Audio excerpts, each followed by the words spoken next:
राष्ट्रीय स्वयंसेवक संघ प्रमुख मोहन भागवत ने शनिवार को कहा कि जिस मुद्दे पर इजरायल और हमास लड़ रहे हैं उस पर भारत में कभी झगड़ा ही नहीं हुआ। यह हिंदुओं का देश है जो सभी धर्मों का सम्मान करता है। इस देश में एक धर्म संस्कृति है जो सभी संप्रदायों और आस्थाओं का सम्मान करती है। वह धर्म हिंदू धर्म है।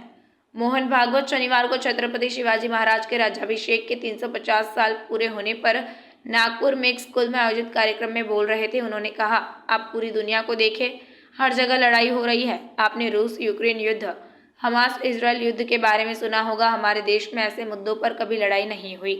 शिवाजी महाराज के समय में उस तरह की परिस्थिति बनी, लेकिन हमने धर्म के मुद्दे पर लड़ाई ही नहीं लड़ी, क्योंकि हम हिंदू हैं और एक हिंदू ही ऐसा सोच सकता है।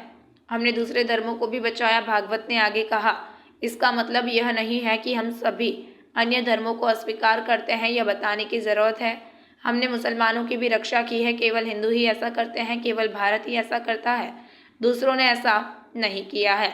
आरएसएस प्रमुख ने कहा, वामपंथी लोगों ने दुनिया में एक सांस्कृतिक मार्क्सवाद शुरू किया है। वो हमारी संस्कृति पर हमला कर रहे हैं। मार्क्सवाद के नाम पर वे गलत आदर्शों और सिद्धांतों का प्रचार कर रहे हैं जो समाज को नुकसान पहुंचा रही है।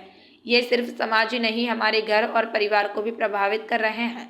सामाजिक सदस्य होने के नाते हम सबको इस संकट के प्रति सचेत होना पड़ेगा। दुनिया को इस संकट से मुक्त कराने की जिम्मेदारी भारत पर आने वाली है। मोहन भागवत ने तमिलनाडु के सीएम एमके स्टालिन के बेटे और डीएमके नेता उदयनिधि स्टालिन के सनातन धर्म को लेकर बयान पर पलटवार किया। उन्होंने कहा, सनातन को उसकी सही जगह पर फिर से स्थापित करने के लिए राक्षसों के साथ लड़ाई चल रही है।